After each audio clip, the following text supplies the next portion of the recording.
তাড়াতাড়ি, টিকিট কাটো তাড়াতাড়ি, দিল্লি যাদের মামার বাড়ি, টিকিট কাটো তাড়াতাড়ি।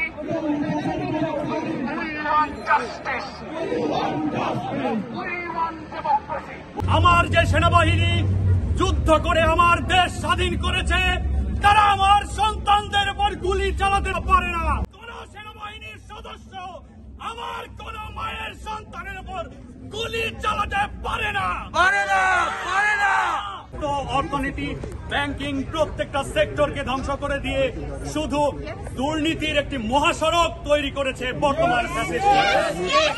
আমার দেশকে নতুন করে সাজানোর, আমি আমার বিচারালয়কে সাজাতে চাই, আমার অর্থনীতিকে সাজাতে চাই, আমার স্বাস্থ্য ব্যবস্থাকে সাজাতে চাই, আমার বিশ্ববিদ্যালয়ে যেসব কাপুরুষ মেরুদণ্ডহীন ভিসি প্রভিসি যাদেরকে শিক্ষক বলে নিজেরা পরিচয় দিতে চান, তাদেরকে শিক্ষা প্রতিষ্ঠান থেকে বিতাড়িত করে আমি একটি সুন্দর আগামীর ভবিষ্যৎ গড়ার জন্য সুন্দর বিশ্ববিদ্যালয় করতে চাই।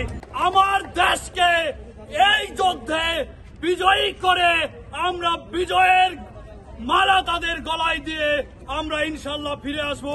সরকারকে অবশ্যই পদত্যাগ করতেই হবে। এই সরকারের হাত রক্তে রঞ্জিত, তাকে সরকার থেকে পদত্যাগ করতে হবে। এটা মূল কারণ হচ্ছে আমরা এই সরকারের কাছে নিরাপদ না, আমাদের বাংলাদেশের সরকারের কাছে নিরাপদ নয়। বিডিআর বিদ্রোহ এটা কিন্তু ওই শেখ হাসিনার হাতেই হয়েছে। আপনি যদি চিন্তা করে দেখেন যে বাংলাদেশের জাতীয় নেতৃবৃন্দকে এই শেখ হাসিনাই ফাঁসি দিয়েছে, বাংলাদেশের ছাত্রদেরকে, কোমলমতি ছাত্রদেরকে শেখ হাসিনা নির্বিচারে গুলি করে হত্যা করছে। আপনি যদি বাংলাদেশের দ্রব্যমূল্যের ঊর্ধ্বগতি দেখেন তাহলে আপনি কল্পনা করতে পারবেন না। বাংলাদেশ মানুষ নাবিশ্বাস হয়ে যাচ্ছে, মানুষ না খেয়ে মারা যাচ্ছে।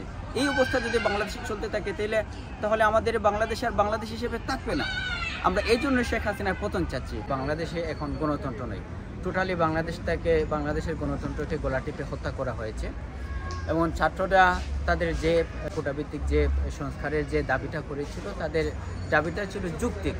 সেই যৌক্তিক দাবিটাকেই শেখ হাসিনা তাদেরকে রাজাকার বানিয়ে ছেড়ে দিয়েছে।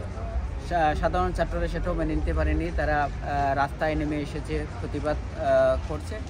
তো এই প্রতিবাদের মধ্যে শেখ হাসিনা তাদেরকে বাংলাদেশটাকে অন্ধকারে এবং নেটওয়ার্ক বন্ধ করে তাদেরকে একদম শেষ করে দিচ্ছে। তাদের সাথে আমরা একাত্মতা সহমত পোষণ করছি এবং মূলত বাংলাদেশের আজকের এই অবস্থার জন্য আমি বলবো একমাত্র শেখ হাসিনাই দায়ী। ক্ষমতাকে ধরে রাখার জন্য, ক্ষমতায় টিকে থাকার জন্য আজকের এই অবস্থা তৈরি করেছেন। যেভাবে বাংলাদেশ থেকে টাকার দুর্নীতি বিদেশে পাচার করছে, এভাবে যদি চলতে থাকে তো বাংলাদেশ ফকির হয়ে যাবে। দিন দিন বাংলাদেশের অবস্থা কঠিন হয়ে যাবে। আমরা এই জন্য শেখ হাসিনার পতন চাচ্ছি এবং আমরা বিশ্বাস করি যদি আগামীতে নতুন কোনো সরকার এখানে বাংলাদেশে আসে, বাংলাদেশের নতুন সরকারের হাতে শাসনভার যায়, এটা জনমনে একটা স্বস্তি ফিরে আসবে এবং আমরা সুন্দর একটা বাংলাদেশ পাবো আশা করি ইনশাআল্লাহ। এত লাশ ফেলার পরে এই সরকারের আসলে ক্ষমতায় থাকার বা বাংলাদেশকে শাসন করার আর কোনো বৈধ অধিকার নাই। এমনিতেই তারা অনির্বাচিত ডামি সরকার। এরপরে এত মানুষের লাশ ফেলানোর পরে কেউই নিরাপদ নয়। এই সরকার যতদিন থাকবে সবাই অনিরাপদ বোধ করবো এবং বাংলাদেশের মানুষের কোনো অধিকার নাই, গুম খুন চলতে থাকবে। সুতরাং এই বাংলাদেশকে আমরা শান্তিপূর্ণ বাংলাদেশ দেখার জন্যই, জনগণের অধিকার প্রতিষ্ঠার জন্য, জনগণের ভোটের অধিকার ফিরে পাওয়ার জন্যই আমরা এই সরকারের পতন চাই। আমরা আজকে এই আলতাফ মার্কেট বিশাল বিক্ষোভ সমাবেশের আয়োজন করেছি। তার কারণ হচ্ছে আমাদের বাংলাদেশে মেধাবী ছাত্রদেরকে অজরে গুলি করে মেরে ফেলা হচ্ছে। আমরা চাই না এই খুনি হাসিনা, এই রুলিং গভর্নমেন্ট আমাদের দেশে থাকুক। অচিরেই তারা পদত্যাগ করে এই ক্ষমতা আমাদের নতুন নির্বাচিত সরকারের কাছে হস্তান্তর করুক। আমাদের যেই মেধাবী শিক্ষার্থীরা নিহত হয়েছে এবং অজহরে গুলি করে আমাদের মেধাবী শিক্ষার্থীদেরকে হত্যা করছে, তার প্রতিবাদে আমরা আজকে এখানে উপস্থিত হয়েছি। আমরা চাই যে আর একটা মেধাবী ছাত্র যাতে লাশ রাজপথে না পড়ে। আমরা আরও জানাচ্ছি এই আলতাফ আলী মার্গ থেকে আমরা প্রতিদিন বিক্ষোভ সমাবেশ হচ্ছে।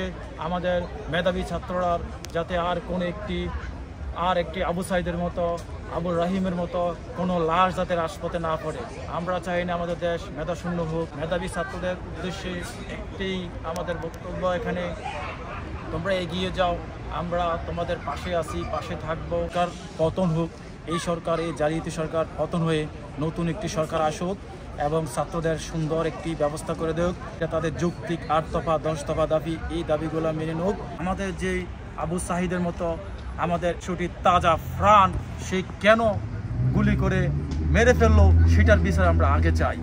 আমরা চাই না এরকম একটি জালিয়াতি সরকার আমাদের দেশের নেতৃত্ব দেব। আমরা চাই অচিরে এই সরকার পদত্যাগ করে নতুন একটি নির্বাচিত সরকার এসে আমাদের দেশকে সুন্দরভাবে নেতৃত্ব দেখ। আমি আমার দুইজন কলিগ, আমরা অ্যাকচুয়ালি এনএইচএসসি ডক্টরস। সো বাংলাদেশে যেটা হচ্ছে সেটি আমাদের পক্ষে মেনে নেওয়া খুবই খুবই খুবই কষ্টকর। এটি কখনোই কোনো সভ্য দেশে এক্সপেক্টেড না। ন্যায়ের ভিত্তিতে প্রত্যেকটা খুনের বিচার হবে এবং প্রত্যেকটা কালপ্রিটকে আমার ন্যায়ের ভিত্তিতে আইনের আওতায় নিয়ে আসা হবে এবং ওদেরকে দৃষ্টান্তমূলক শাস্তি দেওয়া হবে।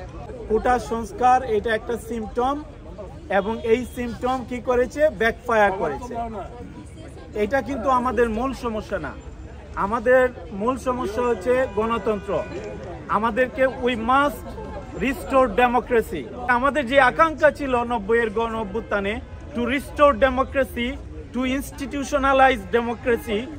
হ্যাঁ, আমরা যে প্রাতিষ্ঠানিকীকরণ করব ডেমোক্রেসিকে, হ্যাঁ, ডেমোক্রেসিকে যে সুসংহত করতে হয়, এইটা যে একটা প্র্যাকটিসের বিষয়, এইটা যে একটা টেবিল টকের বিষয়, এইটার জন্য যে কিছু ইনস্টিটিউশন দরকার রয়েছে, এই জিনিসগুলাই আমরা করতে পারিনি। যার কারণে আজকে 14 বছর ধরেই শেখ হাসিনা এবং তার স্বৈরতন্ত্রের মধ্যেই আমরা পরিচালিত হচ্ছি। মানুষ হত্যা, মানুষ আহত করা, সেটা শেখ হাসিনার নির্দেশে হচ্ছে। কাউকে যদি দায়ী করতে হয় সেটা হচ্ছে শেখ হাসিনা। আজকে কারো কাছে বিচার চাওয়ার কোনো যুক্তি নাই। আজকে যে সেনাবাহিনী, বাংলাদেশের মানুষের পয়সায় লালিত সেনাবাহিনী, বাংলাদেশের মানুষের সন্তান, নিজের দেশের মানুষের বিরুদ্ধে বন্দুক তাক করবেন না। আপনারা শেখ হাসিনাকে অ্যারেস্ট করুন। বাংলাদেশকে ধ্বংস করার জন্য শেখ হাসিনাকে অ্যারেস্ট করুন। আর গুন্ডা বাহিনী দিয়ে কলেজ বিশ্ববিদ্যালয়ে বাচ্চাদেরকে হত্যা করেছে।